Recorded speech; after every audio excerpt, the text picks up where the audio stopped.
मानते हैं कि उल्टा, किसी चीज का उल्टा, उसको कहेंगे कि विलोम। यहाँ शब्दों का उल्टा होगा तो वही बात है, इसको विपरीतार्थक शब्द भी कहा जाता है, भी पर्यायवाची भी कहा जाता है, क्योंकि पर्यायवाची का मतलब होता है समान अर्थ रखने वाले शब्द। एक ही शब्द के जैसे समान अर्थ वाले ढेर सारे शब्दों को हम उसका पर्यायवाची बता देते हैं। तो वैसे ही यहाँ पर भी पर्यायवाची है, यानी उसी शब्द का विपरीत अर्थ रखने वाले शब्द। या इसको विलोमार्थक भी कहा जाता है, प्रतिलोमार्थक भी कहा जाता है, प्रतिलोम भी कहा जाता है। इन सब का मतलब एक ही है, अर्थात उल्टा। अब विलोम शब्द बनाए जाते, ऐसा नहीं है कि आसमान से अवतरित हो गए और आपके सामने प्रकट हो गए और आपको रटना है। रटना सिर्फ कुछ को होता है, बाकी आप खुद भी बनाकर देख सकते हैं। इनमें उपसर्गों का इस्तेमाल हो सकता है, या पहले से ही अगर कोई उपसर्ग लगा हुआ है तो उसे आप हटा सकते हैं और उसकी जगह एक कोई ऐसा उपसर्ग आप लगा सकते हैं जिससे कि उसका अर्थ एकदम से उल्टा हो जाए, विपरीत हो जाए। तो ये सब कलाएं होती है, विद्या होती है, जो कि सीखने की आवश्यकता होती है। अब यहाँ हम वही देखेंगे। देखिए, विपरीतार्थक शब्दों की रचना कई प्रकार से होती है और यहाँ शब्द रचना के लिए 7 प्रकार में इसको बांट दिया गया है। मतलब 7 प्रकार से इसको बनाया जा सकता है। पहला तो ये है कि प्रचलित शब्दों के द्वारा हम विपरीतार्थक शब्दों को बना दें। जो पहले से प्रचलन में शब्द है जिन्हें कि हम आम बोलचाल में इस्तेमाल करते हैं, उसको हम विपरीतार्थक की जगह पे यूज कर लें। दूसरा ये है कि स्वतंत्र शब्दों के द्वारा जो विपरीतार्थक शब्द है उसकी हम रचना करें। यही सबसे बड़ी समस्या होती है, बाकी जो है वो तो आसान होते हैं, उसमें आप गेस वर्क लगाकर आराम से अपना काम निकाल सकते हैं। लेकिन जो स्वतंत्र शब्द होते हैं वहां दिक्कत ये होती है कि पहचान में ही नहीं आता। मतलब कोई खास शब्द दिया है और उसका एक अलग ही विलोम होगा, उसको उपसर्ग आदि जोड़कर काम नहीं करने वाला, उसके लिए कुछ अलग ही शब्द आपको लेकर आना पड़ेगा। और वो आप तभी ले आ सकेंगे जब आपने पहले से पढ़ रखा हो, क्योंकि आप शब्द का निर्माण नहीं कर सकते, शब्द तो पहले से बने हुए हैं। ठीक है, तो ये स्वतंत्र वाला जो है ये थोड़ी दिक्कत करता है। तो यहाँ जो आपको शब्दावली अभी दिखेगी, मतलब विलोम सूची, उसमें आप स्वतंत्र शब्दों वाले अधिक विलोम देखेंगे जो कि आपको यहाँ सहायता करेंगे या परीक्षा में भी सहायता करेंगे। देखिए, उपसर्गों द्वारा बनाया जा सकता है, इसमें कोई संदेह नहीं है। कोई उपसर्ग आप आगे जोड़ दीजिए, उपसर्ग कहाँ लगते हैं, शब्द के आगे लगते हैं ना, और ये उसके अर्थ में वृद्धि भी कर सकते हैं, उसके अर्थ को कम भी कर सकते हैं, महत्व को घटा सकते हैं, और उसके अर्थ को एकदम से उलट भी सकते हैं। ये तीनों काम करते हैं। और उसके बाद उपसर्ग का परिवर्तन करके भी आप जो नया शब्द है वो बना लेंगे और वो विपरीतार्थक हो सकता है। जैसे कि पीछे बताया गया, मतलब कोई उपसर्ग पहले से उस शब्द में लगा हुआ है, उसको आपने हटा दिया और उसकी जगह अपनी ओर से कोई ऐसा उपसर्ग जोड़ दिया जो कि उस शब्द के अर्थ को बदल दे। तो इस प्रकार से हमारा काम हो सकता है। अ तथा अन का प्रयोग करके हम विपरीतार्थक बना सकते हैं। तो अ और अन क्या है, ये उपसर्ग ही तो है। इस प्रकार के कई सारे उपसर्ग हम इस्तेमाल कर सकते हैं। इसके बाद लिंग परिवर्तन करके भी हम जो विपरीतार्थक शब्द है वो बना सकते हैं। जैसे राजा का आमतौर पर विलोम आप देखते हैं रंक होता है, रंक मतलब गरीब, राजा मतलब अमीर या धनी। और इसका अगर आपको रंक नहीं सूझ रहा है तो आप जो स्त्रीलिंग है वो बना दीजिए, राजा का रानी हो जाएगा, ठीक, स्त्री का पुरुष हो जाएगा। वैसे ही आप देख सकते हैं जो पशु है उनमें भी नर और मादा होते हैं, तो शेर का शेर भी हो जाएगा। ऐसे आप जो स्त्रीलिंग और पुल्लिंग का परिवर्तन है उससे आप शब्द को बदल सकते हैं। एक साथ आने वाले विपरीतार्थक शब्द, इनकी भी जो वेरायटी है उसको भी हम नीचे एग्जाम्पल में देखेंगे। बहुत सारे उदाहरण है, तो चलिए उस सूची में घुसते हैं और देखते हैं कि कौन कौन से शब्द हमारे सामने आते हैं। यहाँ से हमारी लिस्ट आरंभ होती है और इसमें आप देखिए कि ये वाला एक अलग पार्ट हो गया। इधर के कॉलम में आप अलग देखेंगे, इधर वाले कॉलम में, माफ कीजिएगा, इधर वाले कॉलम में आप इधर वाला एक तीसरा कॉलम। तो पहले वाले कॉलम को यहाँ तक, रिपू तक कवर करते हैं, उसके बाद यहाँ तक देखेंगे, फिर पेज बदलेंगे, तब आगे वाले जो है वो आपको दिखाई देंगे। यही तरीका रहेगा। देखिए, यहाँ पर उत्तम है और उत्तम का अधम हो जाएगा विलोम। उत्तम मतलब श्रेष्ठ, अधम मतलब निकृष्ट। अधम मतलब पापी और अत्याचारी भी होता है और अधम मतलब निकृष्ट भी होता है। तो एक शब्द के बहुतेरे अर्थ होते हैं, ये आपको पर्यायवाची शब्दों के वीडियो में बताया गया है और इसीलिए आपको कंफ्यूज नहीं होना है। आप ये मत सोचिएगा कि अधम मतलब तो पापी और दुष्ट जीव होता है, तो यहाँ पर अधम का उत्तम कैसे हो सकता है? हो सकता है क्योंकि अधम का मतलब निकृष्ट भी होता है। आदिष्ट का निषिद्ध हो जाएगा। आदिष्ट मतलब जो अधीक्षित हो या जिसकी अधीक्षता की गई हो, और निषिद्ध मतलब जो वर्जित हो जाए। इसके बाद उपाय का निरुपाय हो जाएगा। उपाय मतलब जिसके पास कोई समाधान हो, निरुपाय मतलब जो समाधान रहित हो। ईश का अनीश हो जाएगा। ईश मतलब भगवान और अनीश मतलब जो भगवान मतलब ईश्वर न हो। अब वो राक्षस भी हो सकता है, मनुष्य भी हो सकता है, या कोई अन्य जीव हो सकता है। यहाँ सीधा सीधा आप नहीं कहेंगे कि ईश का राक्षस हो जाएगा, ऐसे नहीं होता। ठीक, इसके बाद देखिए यहाँ ऊधम का विनत। ऊधम मतलब उग्र, उदंड या चंचल जिसको कहा जाता है, उत्पाती चंचल, तो उसका विनीत हो जाएगा। विनम्र एकदम सीधा साधा ठंडा। इसके बाद तांडव का लास्य आप देख रहे हैं, अभिज्ञ का अनभिज्ञ देख रहे हैं। तो अभिज्ञ मतलब क्या होता है? जानकार या ज्ञानवान, और अनभिज्ञ मतलब जो अनजान हो, जिसके पास कोई जानकारी ना हो। तांडव, तांडव मतलब प्रचंड मुद्रा, और लास्य मतलब मनोरम मुद्रा या मनमोहक मुद्रा, जो कि अपनी ओर आकर्षित करे। इसके बाद चिन्मय का हो जाएगा जड़। चिन्मय मतलब होता है चंचल या चलायमान, और जड़ मतलब होता है स्थिर। ठीक। इसके बाद दुर्दांत का शांत। दुर्दांत मतलब जो उग्र हो, एकदम दुराग्रही हो या उदंड हो, यहाँ वही बात है। और शांत मतलब जो एकदम ठंडा हो, बिल्कुल सीधा साधा हो, शांत अवस्था में हो। इसके बाद पूर्ववत का नूतनवत हो जाएगा। पूर्ववत मतलब पहले जैसा, जो पूर्व में था यानी पहले था उसके जैसा, और नूतनवत यानी जो नवीनतम है, नए जैसा। इसके बाद आवर्तक का व्यावर्तक और अनावर्तक दोनों हो सकता है। यहाँ व्यावर्तक देखिए, अब यहाँ दोनों एग्जाम्पल आपके सामने है, एक उपसर्ग वाला भी है और दूसरा स्वतंत्र शब्द वाला है। आवर्तक का अगर आप सीधा सीधा स्वतंत्र शब्द डालना चाहे तो व्यावर्तक हो जाएगा। ये नया शब्द है, इसमें कोई उपसर्ग नहीं लगा है, या आप इसमें व्या शब्द जो है वो उपसर्ग के तौर पर देख सकते हैं, लेकिन वो काम हर जगह नहीं करेगा। और अनावर्तक जो है वो अनुपसर्ग लगाकर बनाया गया है, तो इस प्रकार से आप बना सकते हैं। ठीक। विलोम बनाए जा सकते हैं या विलोम लाए भी जा सकते हैं। इसके बाद रिपु जो है उसका मतलब होता है दुश्मन या शत्रु, तो उसका मित्र हो जाएगा, और मित्र को सुहृद कहा जाता है। सुहृद मतलब जो हृदय के पास हो, हृदय को अच्छा लगे। तो हृदय को कौन अच्छा लगता है? मन को जो भाता है वो मीत है यानी मित्र है। इसके बाद अरुचि। अरुचि मतलब अनिच्छा, जिसकी कोई इच्छा ना हो तो उसका सुरुचि हो जाएगा। सुरुचि मतलब जिसमें गाढ़ी इच्छा हो या प्रबल इच्छा हो। इसके बाद ईशद का अलम। ये शब्द आप देख रहे हैं, इसका मतलब क्या होता है जरा बताइए। देखिए, ईशद का मतलब होता है बहुत कम मात्रा में, अल्प, थोड़ा सा। और अलम मतलब क्या होता है? ज्यादा। ठीक इसका उल्टा बहुतेरा या बहुतायत, प्रचुर मात्रा में। इसके बाद प्रसारण का संकुचन या संकोचन दोनों हो सकता है। प्रसारण मतलब फैलाना और संकुचन मतलब सिकोड़ना हो जाएगा। संकोचन मतलब भी वही होता है। इसके बाद औपन्यासिक। देखिए यहाँ दोनों शब्द दिए ना, संकोचन और संकुचन, तो इनका अर्थ, ये शब्द अलग अलग है, थोड़ा सा अर्थ में डिफरेंस है। मतलब ये नहीं कि जो शब्दावली का अर्थ है वो अलग है, इनका प्रयोग भिन्न भिन्न जगहों पे होता है। अगर संकोचन की बात करें तो ये व्यवहार में आता है। कहते हैं कि फलाने आदमी जो है वो संकोची है, वो अपनी बात को खुलकर नहीं कहेंगे, वो बहुत संकुचा रहे हैं। तो वो वाला जो संकोचन है वो यहाँ पर आप देख रहे हैं, इधर वाले में। और किसी वस्तु में अगर सिकुड़न हो रही है तो उसको आप कहेंगे कि संकुचन है। ठीक, इस प्रकार से हमने देखा। इसके बाद औपन्यासिक को आप देख लीजिए। औपन्यासिक यहाँ दिया है और इसका हो जाएगा अनौपन्यासिक। यहाँ पे जो अनुपसर्ग है वो लगाकर इसको बना दिया गया। इसके बाद दाता और सूम, ये दोनों विलोम है एक दूसरे के। दाता मतलब होता है दानी, और सूम मतलब होता है कंजूस यानी मक्खी चूस। मक्खी चूस यानी मक्खी को भी चूस ले।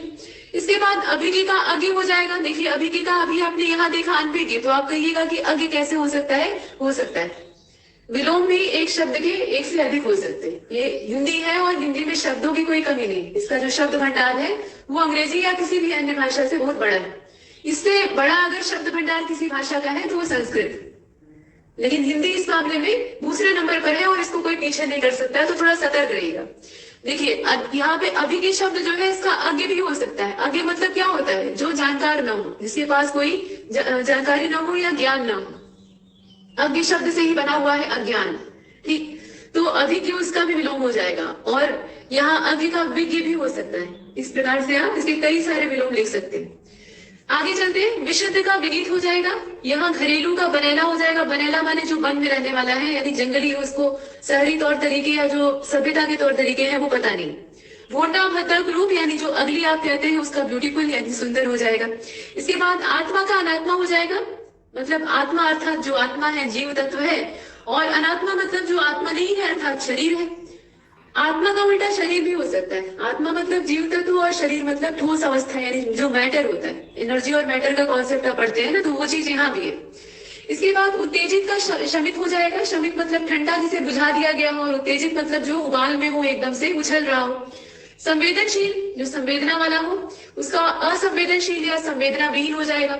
इसके बाद अन्विति का अनन्विति हो जाएगा। यहाँ अनुपसर्ग का इस्तेमाल किया गया है। अशन का अनशन हो जाएगा। अशन मतलब होता है भोजन पानी से युक्त या मतलब धन धान्य से युक्त, और अनशन मतलब फाका करने वाला, मतलब जिससे कि कोई भोजन या अन्न की प्राप्ति नहीं हुई है।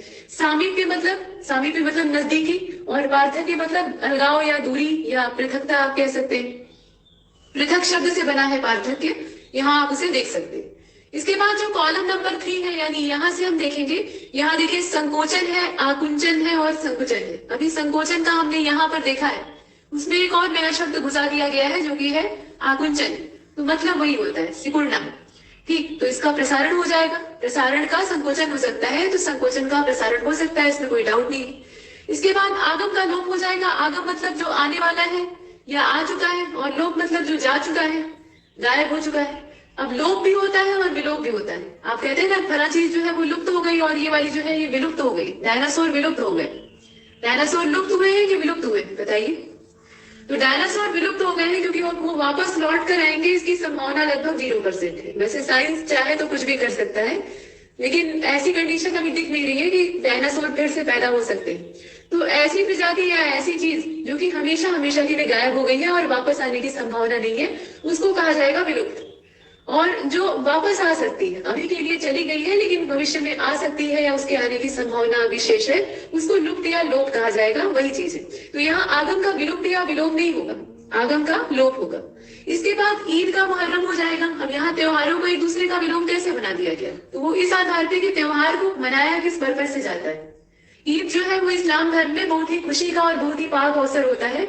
मतलब ये प्रसन्नता का अवसर है। जैसे हिंदू धर्म में होली होती है ना, वैसे ही जो इस्लाम होता है उसमें ईद का त्योहार होता है। इसमें जो कम्युनिटी होती है वो आपस में मेल जोल का काम करती है, गले मिलते हैं लोग, बढ़िया कपड़े पहनते हैं, सेवैयां खाते हैं, अच्छे पकवान बनते हैं, एक दूसरे के घर जाते हैं, बड़े लोगों से ईदी मिलती है, बहुत कुछ होता है, मेला लगता है, लोग नमाज पढ़ने जाते हैं, बहुत सारी चीजें होती है। जो अच्छे अच्छे काम है वो सारे करते हैं।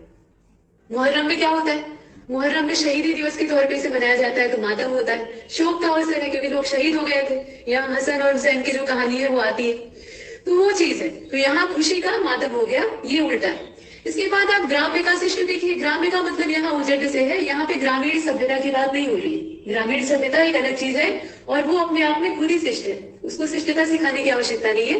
लेकिन यहाँ ग्राम्य का मतलब उजट से है, जिसके पास कोई संस्कार न हो तो उसका शिष्ट हो जाए।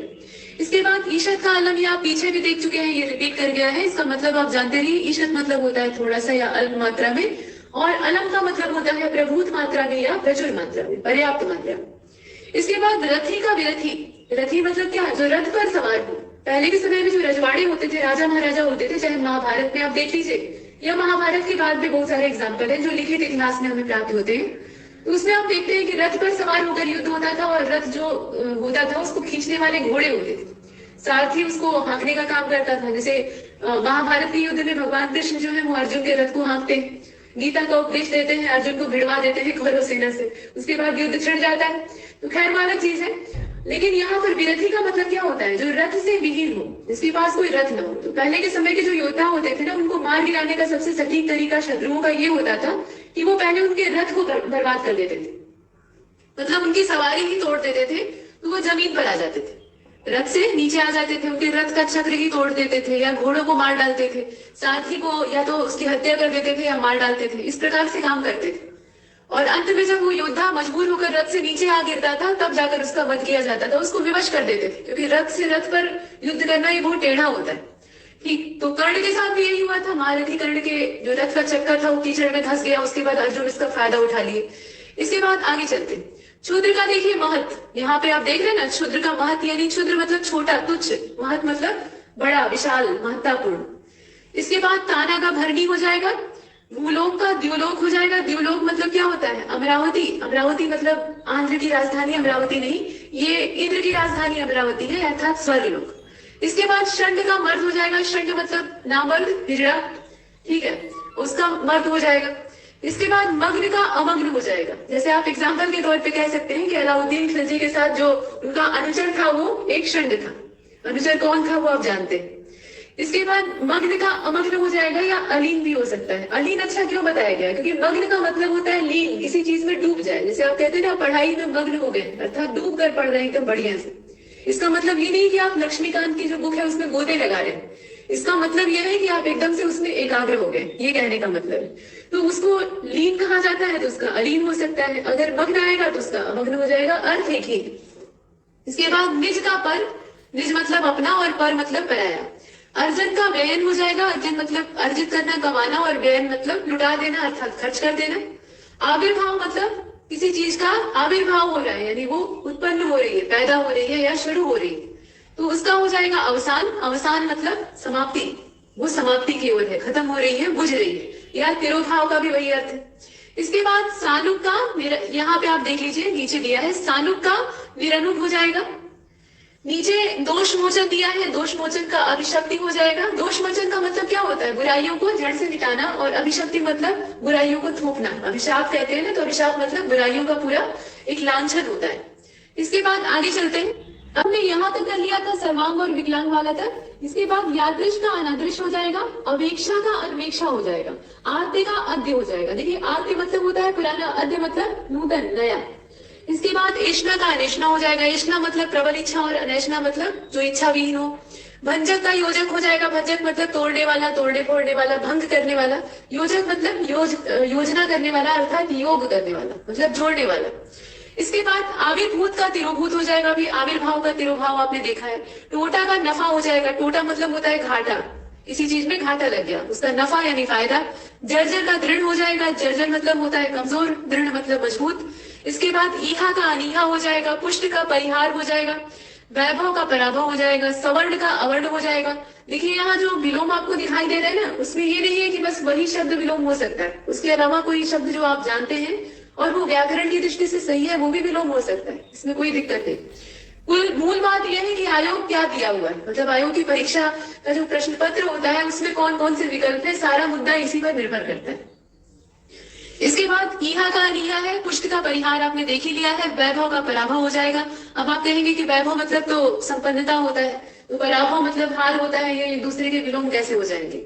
हो सकते हैं, क्योंकि पराभव मतलब विपन्नता भी होता है और वैभव मतलब विजय भी होता है, इसका एक और अर्थ विजय होता है। तो यहाँ दोनों एक दूसरे के विलोम हो सकते हैं। इसके बाद सवर्ण का अवर्ण हो जाएगा। गर्जन का वर्जन हो जाएगा।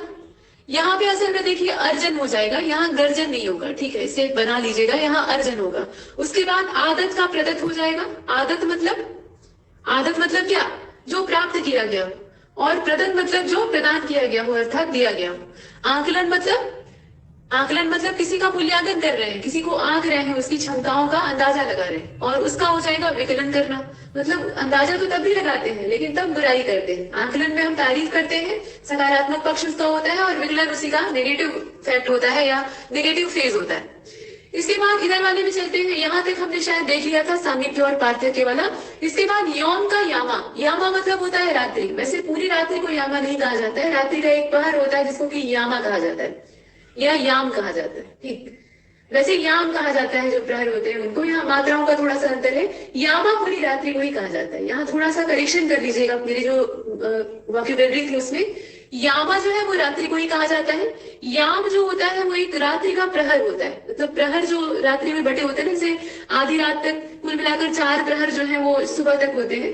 तो उसमें कौन सा प्रहर कब बीता, ये पहले के जमाने में जब घड़ी नहीं होती थी तो इससे अंदाजा लगाते थे कि अच्छा अब इतना जो रात का समय है वो बीत चुका है, तो उसको याम कहा जाता है। और कई सारे प्रहरों से बनी हुई जो संरचना है उसको यामा कहते हैं। इसके बाद यहाँ नीचे आप देख रहे हैं तो यौम मतलब अच्छा क्या होता है? यौम मतलब सवेरा, सुबह या दिन कह सकते हैं आप। इसके बाद नीचे अर्श है, तो अर्श का फर्श हो जाएगा। असल में फर्श नीचे होता है और अर्श ऊपर होता है। अर्श मतलब आसमान भी हो सकता है, और अगर आप कमरे में बैठे हैं तो अर्श का मतलब छत भी हो सकता है। इसके बाद आंख का नीक हो जाएगा, आप देख रहे हैं। इसके बाद गृहीत, गृहीत का क्या होगा? व्यक्त होगा। यौम का यामी हो जाएगा। यामा यहाँ असल में होगा, यामी का अर्थ होगा रात, ठीक है, तो यामा सही है इसमें। कापुरुष का पुरुषार्थी हो जाएगा। कापुरुष मतलब कायर, पुरुषार्थी मतलब बहादुर, जो पुरुषार्थ में यकीन रखता हो। टोटा का फायदा, अभी टोटा का आपने नफा देखा है तो वही चीज है, फायदा मतलब मुनाफा या नफा। परिगृहित का परित्यक्त, परिगृहित मतलब जिसे कि ग्रहण किया गया हो, गृहित मतलब ग्रहण करना, तो जिसका कि परिग्रहण किया गया हो, और परित्यक्त मतलब जिसे कि त्याग दिया गया हो। द्युति का अंधकार हो जाएगा। द्युति मतलब चमक और अंधकार मतलब अंधेरा। इसके बाद प्रच्छन्न का प्रतिपन्न हो जाएगा। प्रच्छन्न मतलब बिखरा हुआ, छिपा हुआ, और प्रतिपन्न मतलब जाहिर, सामने। उद्धत का विनीत हो जाएगा। उद्धत मतलब उदंड चंचल, और विनीत मतलब सौम्य। इसके बाद समाज का व्यक्ति हो जाएगा। समाज मतलब क्या? पूरा एक झुंड, उसमें बहुत सारे लोग, उसकी एक इकाई उसका उल्टा हो सकता है, यानी व्यक्ति हो जाएगा। इसके बाद निषिद्ध का आदिष्ट हो जाएगा। आदिष्ट मतलब जो कि सबके लिए स्वीकृत हो, जो सबके लिए आदरणीय हो, और निषिद्ध मतलब जो वर्जित हो। इसके बाद धवल का मलिन हो जाएगा। धवल मतलब यह सित मतलब होता है सफेद, सित और धवल दोनों का अर्थ क्या होता है? सफेद रंग से तात्पर्य है, तो उसका मलिन हो जाएगा अर्थात मत पहला। अलहदा का हो जाएगा जुड़ा, अलहदा मतलब अलग थलग, ये अरबी का शब्द है, अल यहाँ पे उपसर्ग है, ठीक है। तो अलहदा जो शब्द है इसका मतलब पृथक या अलग, तो उसका जुड़ा हो जाएगा। इसके बाद इधर वाले कॉलम में चलते हैं। जो तीसरा है, यहाँ आविर्भाव का आपने देखा था और उसके बाद सानुप का देखा था, दोष मोचन का भी देख लिया था। तो अंतिक से देखिए, फिर यहाँ देखिए, अंतिक का दुरांतिक हो जाएगा, आप्त का अनाप्त हो जाएगा, उद्धत का अनुद्धत हो जाएगा, अतिथि का आतिथ्य हो जाएगा, झीना का गाढ़ा हो जाएगा, योम का याम्या हो जाएगा, या यहाँ पे यामा होगा। याम्या शब्द जो है ये कुछ है नहीं, यामा होता है। इसके बाद सहचर्य का अलगाव हो जाएगा, पुष्ट का छीण, प्रसूति का निवृत्ति और सत्याग्रह का दुराग्रह। यहाँ आप देख रहे हैं, प्रसूति मतलब सृजन करना, यहाँ पे बच्चे पैदा करने की बात नहीं है, कुछ भी पैदा करना मतलब सृजन करना। और निवृत्ति मतलब निवारण करना, यानी उसका उन्मूलन कर लेना, उखाड़ लेना। इसके बाद सत्याग्रह का दुराग्रह हो जाएगा। सत्याग्रह मतलब विनम्रता पूर्वक या सही तरीके तौर तरीके इस्तेमाल करके किया गया आग्रह, जैसे गांधी जी करते थे, और उसका हो जाएगा दुराग्रह। गांधी जी की विचारधारा में जो क्रांतिकारी थे, जो कि उग्रवादी विचारधारा के थे, वो सभी दुराग्रही थे, उनका तरीका सही नहीं था। अब यहाँ गांधी जी सही हो भी सकते हैं, नहीं भी हो सकते हैं, उस राजनीति में नहीं पढ़ते हैं, अलग बात है। इसके बाद अर्पित का गृहित हो जाएगा। अर्पित मतलब जो अर्पण कर दिया गया, दे दिया गया, जिसका कि हमने त्याग कर दिया है और किसी और को दे दिया, और उसका हो गया गृहित, यानी जिसे कि हमने ग्रहण कर लिया। ऊर्ध्व का अधो हो जाएगा। ऊर्ध्व मतलब ऊपर ऐसे, और अधो मतलब नीचे। इसके बाद स्वजाति का विजाति हो जाएगा। स्वजाति मतलब अपनी ही जाति का, विजाति मतलब जो हमारी जाति का ना हो। इसके बाद हस्ती का नेस्ती हो जाएगा। यहाँ आप देख रहे हैं, हस्ती मतलब यहाँ पे वो हाथी वाला हस्ती नहीं है, यहाँ पर जो व्यक्तित्व है, शख्सियत है, उसकी बात हो रही है, तो उसका नेस्ती हो जाएगा, मतलब बड़ी हस्ती है कहते हैं ना। तो हस्ती शब्द जो है ये महानता को व्यक्त करता है, मतलब बड़े व्यक्तित्व वाले, विराट व्यक्तित्व वाले जो लोग हैं उनको कहा जाएगा। और नेस्ती मतलब जिनका भी अपना कोई व्यक्तित्व नहीं है, अर्थात तुच्छ, जो ऐसे ही कोई आदमी है, आम आदमी जिसको क्या कह सकते हैं। इसके बाद अति का न्यून हो जाएगा। अति मतलब ढेर सारा या ज्यादा, और न्यून मतलब थोड़ा सा या कम, कम का आभास ये दिलाता है। इसके बाद आगे चलते हैं, यहाँ तक अगली वाली सूची की ओर, मतलब अगले पार्ट की ओर बढ़ते हैं। इसमें आप देख रहे हैं कि अतुल का तुल्य है, अतुल का तुल्य है, यहाँ आप देखिएगा ये वाला अतुल का तुल्य हो गया, अक्षत का विक्षत हो गया, अंगीकरण का अनंगीकरण हो गया, अंतर्द्वंद का बहिर्द्वंद हो गया। बहिर्द्वंद मतलब जो बाहर से द्वंद चल रहा है, खींचतान चल रही है, और अंतर्द्वंद मतलब आपके मन में ही कोई उथल पुथल मची हुई है, कशमकश चल रही है। अंदर का बाहर कोई बताने की आवश्यकता नहीं। अकेला का दुकेला मतलब अकेला मतलब एकमात्र अकेले या एकमात्र व्यक्ति को कहा जाता है। दुकेला मतलब दो लोग हैं या एक से ज्यादा है। उसके बाद अंत का आदि हो जाएगा, दुर्गम का सुगम हो जाएगा, अतिवृष्टि का अनावृष्टि हो जाएगा। अनावृष्टि मतलब जहाँ सूखा पड़ा हो, अतिवृष्टि मतलब जहाँ बरसात की पूरी लाइन लगी हो, यानी जरूरत से ज्यादा बारिश हो रही है। इसके बाद अग्रज का अनुज हो जाएगा, अमृत का विष होगा, अपेक्षित का अनपेक्षित होगा, अमीर का गरीब होगा, अनुकूल का प्रतिकूल होगा, अवलंब का निरालंब होगा। अवलंब मतलब क्या होता है? सहारा। निरालंब मतलब बेसहारा। इसके बाद अर्थ का इति हो जाएगा। अर्थ मतलब क्या होता है? शुरुआत करना, और खास तौर पे साहित्य में इस्तेमाल किया जाने वाला शब्द है। जहाँ कोई ग्रंथ शुरू किया जाता है तो कहते हैं कि अतश्री फलाने कथा शुरू, मतलब अतश्री महाभारत कथा शुरू, या कोई भी चीज।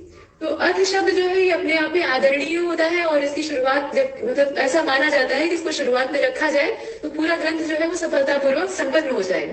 तो पहले के कवि इसको इस्तेमाल करते थे, उसके बाद ये अभी भी चला आ रहा है। तो अर्थ का शाब्दिक अर्थ यही होता है कि मंगलपूर्ण शुरुआत, तो उसका हो जाएगा इति।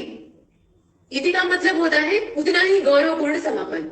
इति श्री इसीलिए कहा जाता है, अथश्री और इति श्री। श्री शब्द लगने का मतलब है कि ये अपने आप में श्रेष्ठ शब्द है, चाहे वो इति ही क्यों ना हो। अभी एक इंटरव्यू देखा जा रहा था, उसमें इति चतुर्वेदी नाम की कैंडिडेट थी। अब कहाँ पे उनका चयन हुआ था ये कहना आवश्यक नहीं है। तो उनसे एग्जामिनर ने प्रश्न किया, मतलब ये मॉक इंटरव्यू चल रहा था, तो उनसे एग्जामिनर ने प्रश्न किया कि आपका नाम इति है, और इति का मतलब होता है समापन।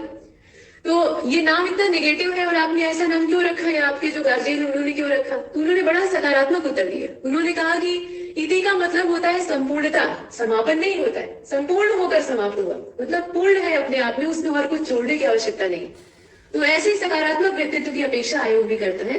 फिलहाल देखिए यहाँ पर अथ और इति, ठीक, ये एक दूसरे की विलोम है। इसके बाद आगे का विज्ञ हो जाएगा। अभी पीछे आपने आगे के जो 2 दर्जन विलोम है उन्हें देख रखा है, यहाँ बताने की आवश्यकता नहीं। अच्छा, प्रज्ञ भी हो जाएगा।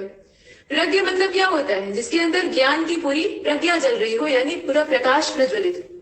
इसके बाद अंधकार का प्रकाश, अंतरंग का बहिरंग, अंतरंग मतलब अंदरूनी, बहिरंग मतलब बाहरी, अंतर्मुखी का बहिर्मुखी। अंतर्मुखी का मतलब क्या होता है? जो मुंह चोर होते हैं, कुछ बोलना नहीं जानते, सब कुछ अंदर दबा कर रखते हैं, और जब सामने स्टेज पर परफॉर्मेंस देने की बात आती है तो उनका मुंह लटक जाता है और वो अपने जो पैर का अंगूठा होता है उससे जमीन खुरचने लगते हैं, ऐसे लोग। और बहिर्मुखी वो होते हैं जो बाहर अपना सब कुछ बोल देते हैं, मतलब सब कुछ खुल कर कहते हैं। इसके बाद अकंटक का कंटकित हो जाएगा। अकंटक मतलब क्या होता है? जो बाधा विहीन हो। कंटक मतलब यहाँ पे रुकावट से तात्पर्य, कांटे से नहीं। ठीक, कंटक, कांटे भी रुकावट ही तो होते हैं, तो यहाँ पे उसी चीज से बताया गया है। और उसके बाद अकंटक का कंटकित हो गया। अक्षत का विक्षत हो गया। अक्षत मतलब जिसमें कोई क्षति न पहुंची हो या जो टूटा फूटा ना हो, तो उसका विक्षत हो जाएगा।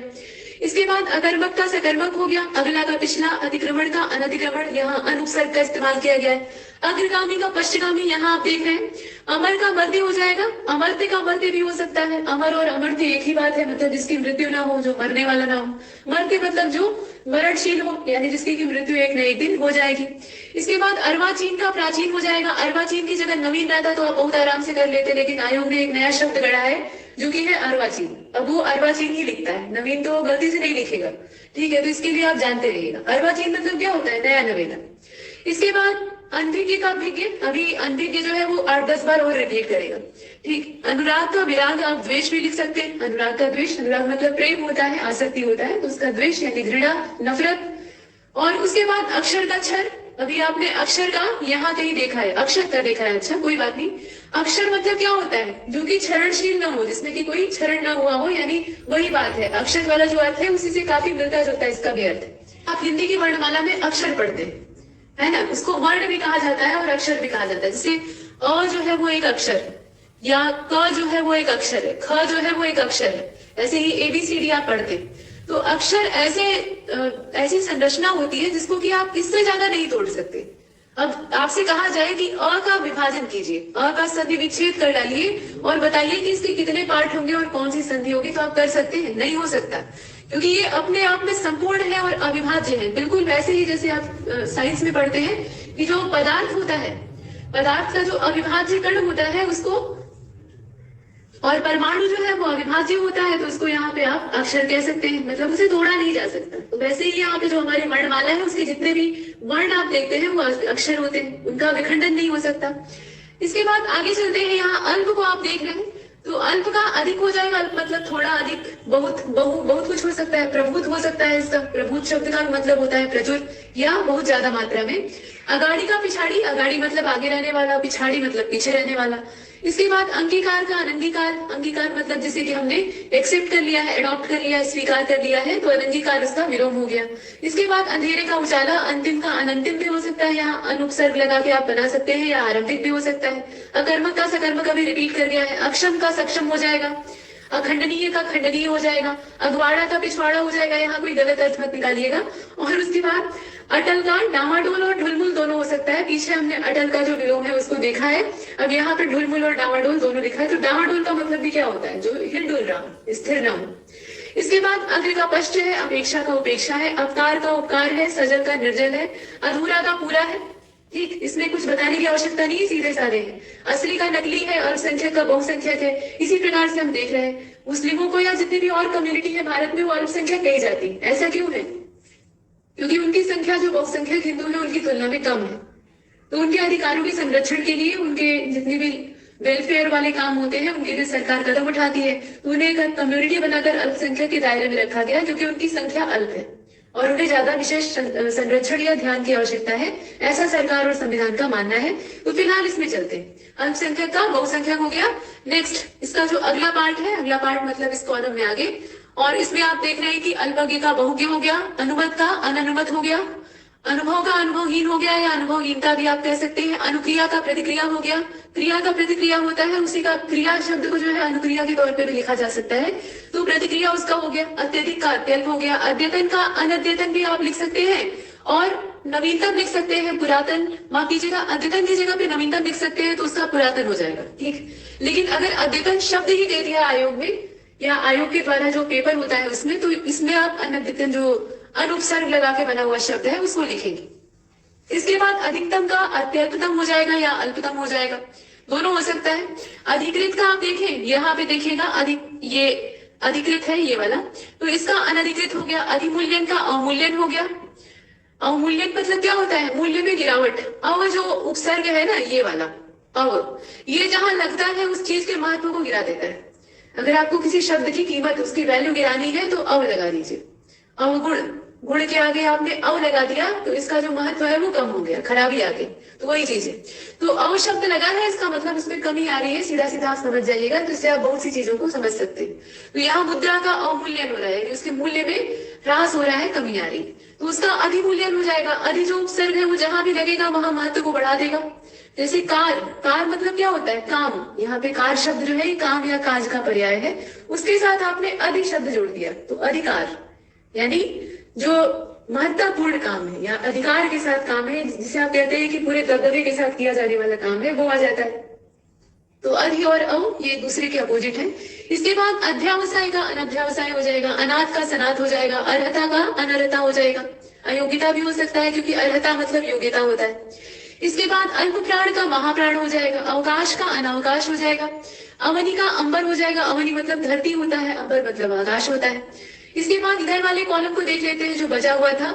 अल्प का अधिक या बहुत, बहु, ये सब हो सकता है, पीछे हमने देखा है। अर्थ का अनर्थ हो गया, अनुभूत का अननुभूत हो गया, अनुदार का उदार हो गया। अनुदार मतलब क्या? जो संग दिल है, पत्थर दिल है, उसका उदार हो गया। इसके बाद अनुकूलता का प्रतिकूलता है, अध का इति आपने देख ही लिया था। अधम का उत्तम, यहाँ उत्तम का अधम एकदम हमने शुरू में देखा था, यहाँ उल्टा कर दिया है, कोई बात नहीं। इसके बाद अधिकता का अल्पता, अधिगत का अनधिगत, अधिष्ठित का अनधिष्ठित। ठीक, यहाँ पे जो अनधिष्ठित, अब अन जो है वो उपसर्ग है, तो इस प्रकार से विलोम बनते हैं। अनंत का शांत भी हो सकता है, ससीम भी हो सकता है। शांत मतलब क्या होता है? जिसकी की सीमा हो, वो सीमाओं में बधा हो। और ससीम का भी वही मतलब है, सीम मतलब सीमा और स मतलब उसके सहित, तो सीमाओं के सहित। और अनंत मतलब जिसका कि कोई अंत ना हो, अर्थात कोई सीमा ना हो। इसके बाद अनाहूत का आहूत हो गया, अर्थवान का अर्थहीन या निरर्थक हो गया, अल्प का महा, प्रचुर, बहु, ये सब हो सकता है। अल्पमत का बहुमत हो गया, अवगत का अनवगत हो गया, अवर का प्रवर हो गया। अवर मतलब क्या होता है? बताइए, कमेंट बॉक्स में बताइए कि अवर और प्रवर का मतलब क्या होता है। जब आप परीक्षा का फॉर्म भरते हैं तो उसमें अवर अधीनस्थ सेवा और प्रवर अधीनस्थ सेवा ये आप देखते हैं, तो इसका मतलब क्या होता है। इसके बाद आगे चलते हैं, इधर वाले कॉलम को देख लेते हैं। तो यहाँ अल्पसंख्यक का हमने देखा था, उसके बाद नीचे आप देख रहे हैं यहाँ अनुयायी है, तो अनुयायी का विरोधी हो जाएगा। अनुयायी मतलब क्या होता है? जो आपके फॉलोअर है, आपका अनुकरण कर रहे हैं। और कुछ जो होते हैं वो आपके विरोधी होते हैं, तो वो विरोधी इसका विलोम। इसके बाद अनुभवी का अनुभवहीन या अनुभवहीन हो जाएगा, अनुग्रह का विग्रह हो जाएगा, अदृश्य का दृश्य हो गया, अधिक का न्यून, अल्प थोड़ा, बहुत कुछ हो सकता है। इसके बाद अधिकारी का अनधिकारी हो गया। अनुपसर्ग लगाकर यहाँ बहुत सारे बने, जैसे अधिगम्य का आप देख रहे हैं अनधिगम्य है, अधीन का अनधीन या स्वतंत्र। आप देखिए यहाँ पे जो स्वतंत्र शब्दों के इस्तेमाल की बात आती है ना, तो अधीन में अगर आप जो एक ढर्रे का विलोम है वो बनाना चाहते हैं तो अन लगा दीजिए, अनधीन हो जाएगा। अन शब्द जहां लगता है वो अर्थ को तुरंत परिवर्तित कर देता है, यानी उल्टा कर देता है, तो ये चीज है। और स्वतंत्र शब्द अगर आप इस्तेमाल कर रहे हैं तो ये अपने आप में स्वच्छंद है, स्वतंत्र है, तो ये नया आ गया, इसको आप इस्तेमाल कर सकते हैं। अनाजी का फलाहारी हो जाएगा। अनाजी मतलब जो अनाज का आहार ले रहा हो, भोजन कर रहा हो। फलाहारी मतलब जो फलों का आहार सिर्फ ले रहा हो, अनाज न ले रहा हो। व्रत में लोग कहते हैं ना कि हम फलाहार कर रहे हैं, तो फलाहार का मतलब यही होता है कि हमने आज अनाज न खाने का संकल्प किया। इसके बाद अनिवार्य का निवार्य हो जाएगा। अनिवार्य मतलब जिसका कि निराकरण या निवारण न किया जा सके, मतलब वो चीज जो है वो एकदम करनी ही है, उसका कोई निवारण नहीं हो सकता। कहते हैं कि ये जो प्रश्न है ये अनिवार्य है, ये कंपलसरी है, मतलब इसको आप किए बिना आगे नहीं जा सकते, अगर नहीं करेंगे तो नंबर कटेगा। तो वही चीज जो होती है उसको अनिवार्य कहा जाता है। तो इसका निवार्य हो जाएगा, मतलब आपके पास निवारण है। निवारण वाले प्रश्न कैसे होते हैं? उसमें कुल मिलाकर एक प्रश्न में खंड क से लेकर घ तक दिया रहता है, कई सारे क्वेश्चंस, और कहा जाता है कि इसमें से किसी 5 के या किसी 2 के उत्तर दीजिए। तो उसमें आपके पास विकल्प होता है, तो निवारण की जगह होती है, तो उसको आप निवार्य कह सकते हैं। लेकिन कहेगा कि क्वेश्चन 1 जो है वो कंपल्सरी है, तो मतलब ये है कि आपको सब करना है। इसके बाद आगे चलते हैं। यहाँ देखिए अर्पण का ग्रहण दिया है, यहाँ पे चले आइए, ये देखिए अर्पण का ग्रहण, अल्पकालीन का दीर्घकालीन, अल्पायु का दीर्घायु, अवनत का उन्नत। अवनत मतलब क्या? गिरावट होना या जो तरक्की से विहीन अवस्था होती है, मतलब नीचे की ओर पतन होना जिसे कहा जाता है, वो हो गया, और उसकी जगह उन्नत हो जाएगा। अवलंबित का अनवलंबित हो जाएगा। इसके बाद आगे चलते हैं। यहाँ पर अवनी अंबर तक हमने देखा था, उसके बाद वाला देख लीजिए। तो यहाँ अवशेष का निशेष हो गया, अवाक का सवाक हो गया। अवाक मतलब जिसकी की वाणी चली गई हो, सवाक मतलब जो बोलता चालता।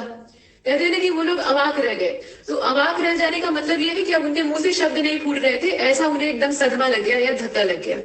इसके बाद अशक्त का सशक्त हो जाएगा, अस्वस्थ का स्वस्थ हो जाएगा, अस्त का उदय होगा, असीम का ससीम होगा, अनुरक्त का विरक्त होगा। ये सब कॉमन वर्ड है। इसके बाद अर्जित का अनर्जित हो गया, अपरिमित का परिमित हो गया, या यहाँ अमित का परिमित भी लिख सकते हैं। ठीक, अमित मतलब क्या होता है? जिसकी मिति न की जा सके, मतलब जिसको कि मापा न जा सके। मिति मतलब होता है मापना। आप त्रिकोण मिति पढ़ते हैं ना, तो त्रिकोण मिति में मिति शब्द जो है उसका अर्थ होता है मापन। तो जिसका कि मापन न किया जा सके वो अमित है, और जिसका कि मापन किया जा सके मतलब उसकी परिधि बधी हुई है तो वो परिमित है। इसके बाद अभ्यस्त का अनभ्यस्त, यही नीचे लिखा हुआ है, इसे आप देख रहे हैं और जरा साफ कर लीजिए। देखिए, अभ्यस्त का अनभ्यस्त, अभिव्यक्त का अनभिव्यक्त। इसके बाद अब अभिमानी का देख रहे हैं, निराभिमानी। अभिज्ञता का आप देख लीजिए, ये वाला अभिज्ञता का अनभिज्ञता हो जाएगा, अपराधी का निरपराध हो जाएगा, अपना का पराया हो जाएगा। इसके बाद आप यहाँ देखिए अवगत का, इसे जरा सा नीचे कर लेते हैं, देखिए यहां से, ठीक है। इसमें हमने कुछ तो देखा था और कुछ जो है वो छूट गया था। तो अनाहूत आहूत आपने देख लिया है। इसके बाद अर्थमान का अर्थहीन है, अल्प का महाप्रचुर बहु है, अल्पमत से देखना था तो अल्पमत का बहुमत हो जाएगा, अवगत का अनवगत हो जाएगा, अवर का प्रवर, आपसे पूछा गया था कि अवर और प्रवर का अर्थ क्या होता है वो बताइएगा। और अवसर का अनवसर, अवसर का कुअवसर भी हो सकता है, लेकिन यहाँ अन जो उपसर्ग है वो ज्यादा काम देगा। और उसके बाद अविचल, अभी अटल शब्द आपने देखा है ना, तो अटल और अविचल एक दूसरे के पर्यायवाची है और उसका जो विलोम है वो एक जैसा होगा। मतलब निचल भी हो सकता है, डामाडोल भी हो सकता है और ढुलमुल भी हो सकता है। तो अटल के विलोम के तौर पर आप निचल का भी इस्तेमाल कर सकते हैं। अब आपको 3 विलोम पता है। इसके बाद अविच्छिन्न का विच्छिन्न हो जाएगा, अशस्त्रीकरण का, यहाँ आप देख रहे हैं अशस्त्रीकरण का निशस्त्रीकरण हो जाएगा, असूया का अनुसूया हो जाएगा। असूया मतलब क्या होता है? ईर्ष्या। अनुसूया मतलब ईर्ष्या विहीन।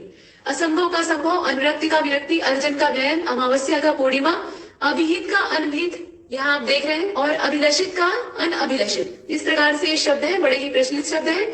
और उसके बाद अर्पण का ग्रहण आपने देखा, अल्पकालीन का दीर्घकालीन, अल्पायु का दीर्घायु, अवनत का उन्नत, अवलंबित का अनवलंबित, अवस्थित का अनवस्थित, और अविस्मरणीय का विस्मरणीय। अविस्मरणीय मतलब जिसको कि भूला न जा सके, मतलब उसे विस्मृत न किया जा सके, और विस्मरणीय मतलब जो कि भूलने योग्य हो। इसके बाद अशन का अनशन आप पीछे भी देख चुके हैं, अस्तित्व का अनस्तित्व, अनुपसर्ग लगाकर यहाँ बनाया गया। असुविधा का सुविधा, अश्लील का अश्लील, अश्लील मतलब जो देखने में भद्दा हो, जो देखने में एक तरह से सदाचार संगत ना हो, और श्लील मतलब जो कि सभ्य सुसंस्कृत हो, देखने योग्य। इसके बाद अनुराग का विराग, अमीरी का गरीबी, अभ्यास का अनभ्यास, अभिसरण का अपसरण, अभिसरण का अपसरण, अभिमुख का प्रतिमुख, और अभिनंदनीय का निंदनीय। इस प्रकार से हमने देखा। इसके बाद आगे चलते हैं, यहाँ अमावस्या पूर्णिमा और अभिहित तक हमने देखा था, अभिलषित तक देख लिया था। इसके बाद अभ्यस्त अनभ्यस्त को देखा आपने यहाँ पर, अभिव्यक्त का अनभिव्यक्त है, अभिमानी का निरभिमान है, अभिज्ञता का आप देखें तो अनभिज्ञता हो जाएगा, जैसे अभिज्ञता अनभिज्ञता वैसे। अपराधी का निरपराध है, निरपराधी नहीं होता है, निरपराध होता है, यहाँ वर्तनी वाला भी ध्यान दीजिएगा। इसके बाद अन्वित का अनन्वित है, अपना का पराया है, अनुशासित का अनुशासनहीन है, अहंकार का अनहंकार है, आंतर का बाह्य है, आंतर मतलब आंतरिक, बाह्य मतलब बाहरी, और आकाश का पाताल होता ही है, वो आप जानते हैं। आकाश का अवनी भी हो सकता है, उसमें कोई डाउट नहीं है, पाताल भी लिख सकते हैं, वो विकल्प पर निर्भर करेगा कि वहां किस तरह के दिए। इसके बाद अभिहित का आप देख ही चुके हैं, अभिलषित का देख ही चुके हैं, अभिप्रेत का देखिएगा। अभिप्रेत का अनभिप्रेत होता है, जिसमें बस अन जो उपसर्ग है वो इस्तेमाल करना था आपको।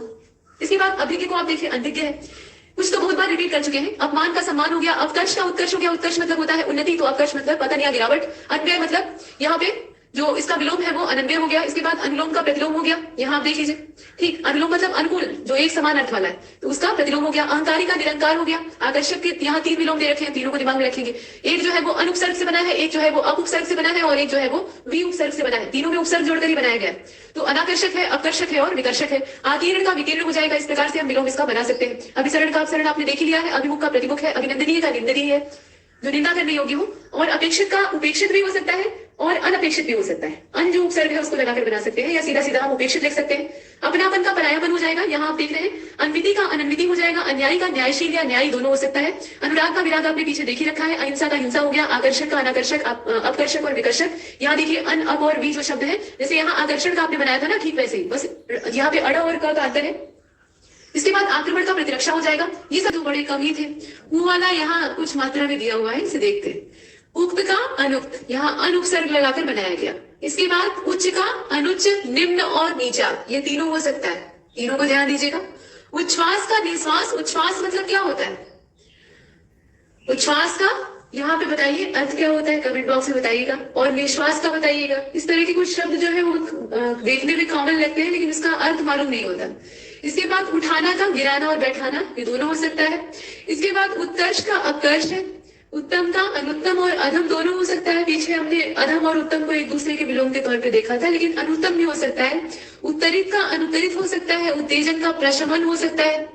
उत्पन्न का मृत भी हो सकता है। देखिए यहाँ देखिए, अनुत्पन्न और मृत, मृत भी हो सकता है। उत्पन्न मतलब जो अभी पैदा हुआ, मृत मतलब जो मर गया। इसके बाद उत्साही का अनुत्साही, उदग्र का अनुदग्र। यहाँ आप देखिए, उदात का अनुदात, उदासीन का आसक्त। ठीक। उग्र का सौम्य, उच्चरित का अनुचरित, उज्ज्वल का धूमिल, उतरना का चढ़ना। निकृष्ट और उत्कृष्ट एक दूसरे के विलोम हो गए। उत्तरदायित्व का अनुत्तरदायित्व, इस प्रकार से। और उसके बाद उत्तरी का दक्षिणी, उत्तेजित का अनुत्तेजित और शांत। उत्पादक का अनुत्पादक, उत्सुक का अनुत्सुक, उदय का अस्त, उदार का अनुदार या कृपण, और उदित का भी अस्त होता है, वही चीज है। उदय का अस्त और उदित का अस्त एक ही चीज। इसके बाद उचित का अनुचित, यहाँ वाला जो लास्ट वाला कॉलम है इसको देखिएगा। उचित का अनुचित, उच्चिष्ट का अनुचिष्ट और निम्निष्ट दोनों हो सकता है। इसके बाद उठना और बैठना है, उतार और चढ़ाव है, तो इसमें कोई फर्क नहीं है, मतलब आराम से आप देख सकते हैं। और उत्कृष्टता और निकृष्टता, उत्तरायण का दक्षिणायण। उत्तरायण मतलब क्या, जो उत्तर की ओर अपना मुख कर लिया हो या उत्तर की ओर गमन कर रहा हो। और दक्षिणायण मतलब जो दक्षिण की ओर अपनी दिशा कर लिया हो या दक्षिण की ओर अपना गमन कर रहा हो। तो सूर्य में आप उत्तरायण और दक्षिणायन की जो घटना है उसको देखते हैं। इसके बाद उत्तीर्ण और अनुत्तीर्ण है। उत्थान का पतन है। उत्साह का अनुत्साह है, यहाँ आप देख लीजिए। उत्सुकता का अनुत्सुकता है। उदयाचल का अस्ताचल है। उदयाचल मेरा दीप्तभाल, भूमंडल वक्ष स्थल विशाल, इस प्रकार से। तो उदयाचल मतलब क्या होता है, जहां से सूर्य उदय होता है। और अस्ताचल मतलब जहां पर अस्त होता है, अर्थात उदयाचल पूर्व दिशा को कहा जाता है और अस्ताचल जो है वो पश्चिम को कहा जाता है। इसके बाद उदारता, इसका अनुदारता या कृपणता दोनों हो सकता है, इसमें कोई संशय की बात नहीं। इसके बाद उद्धत का सौम्य भी हो सकता है, विनीत भी हो सकता है, जो विकल्प में मौजूद हो आप लिख सकते हैं। अनुद्धत यहाँ फिर से रिपीट कर गया, कोई बात नहीं।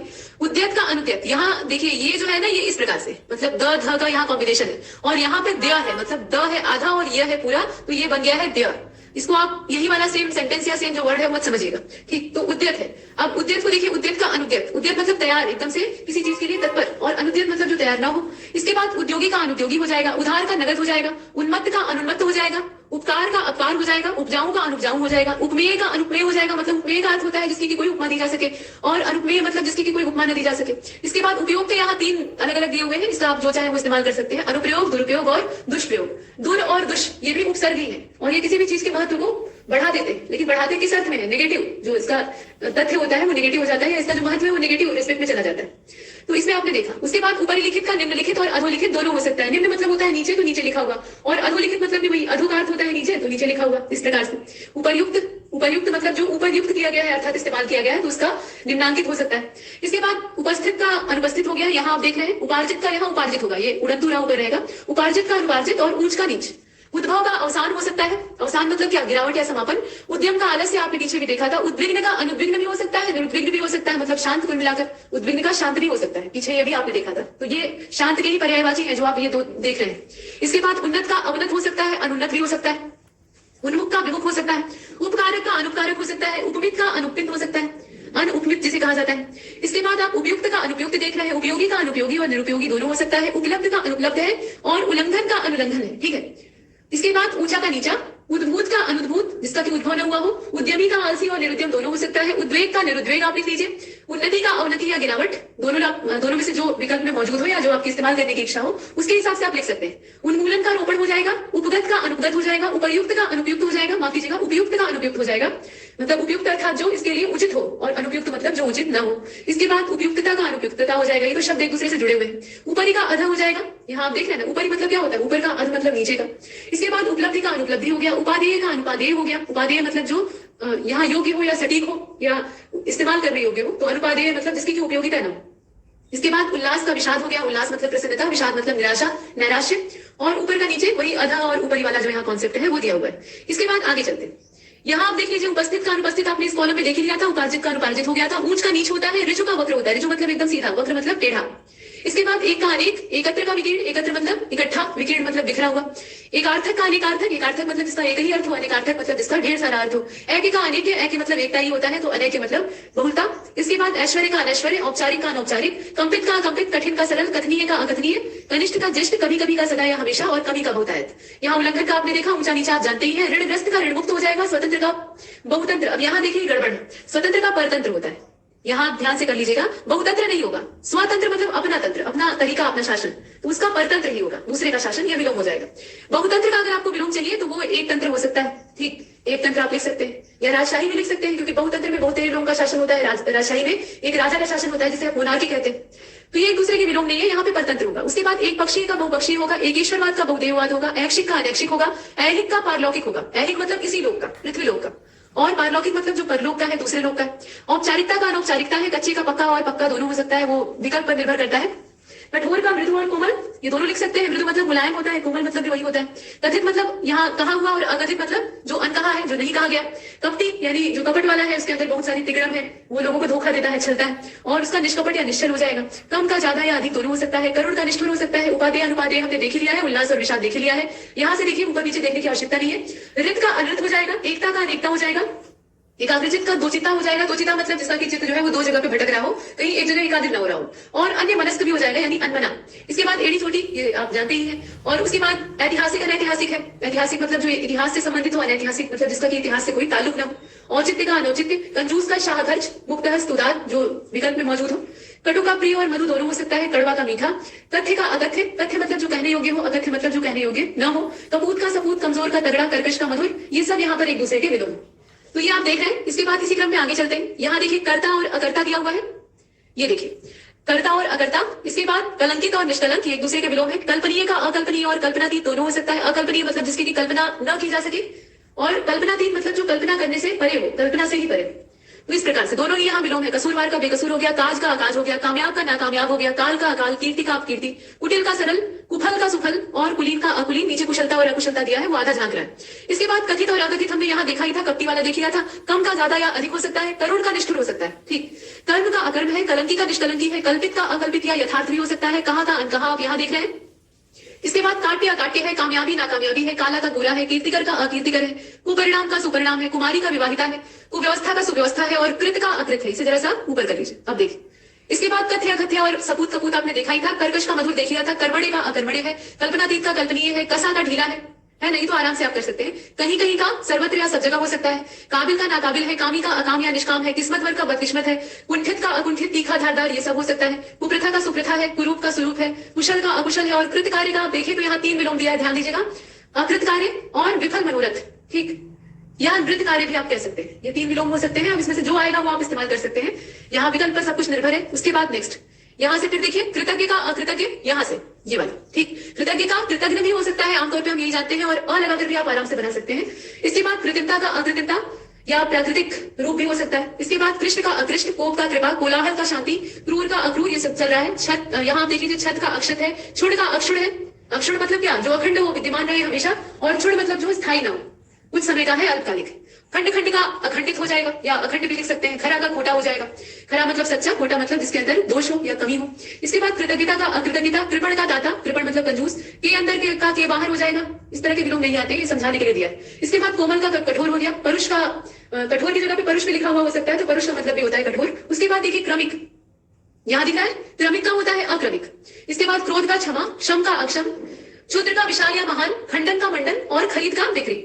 कृत्रिम का आप देखें तो अकृत्रिम या प्रकृत हो सकता है। कृपा का अकृपा या अवकृपा भी हो सकता है। अव लगाकर आप जो शब्द का अर्थ है उसका मतलब बिगाड़ सकते हैं। और के नीचे का के ऊपर हो गया, कोमलता का कठोरता हो गया, यहाँ आप देख ही रहे हैं। क्रय का विक्रय है, क्षणिक का शाश्वत है, क्षणिक का शाश्वत है। क्षम्य का अक्षम्य है, शुद्ध का अशुद्ध और शांत दोनों हो सकता है। खंडनीय का अखंडित और अखंड, और खरीदना का बेचना। इस प्रकार से ये ढेर सारे विलोम हमने देखे।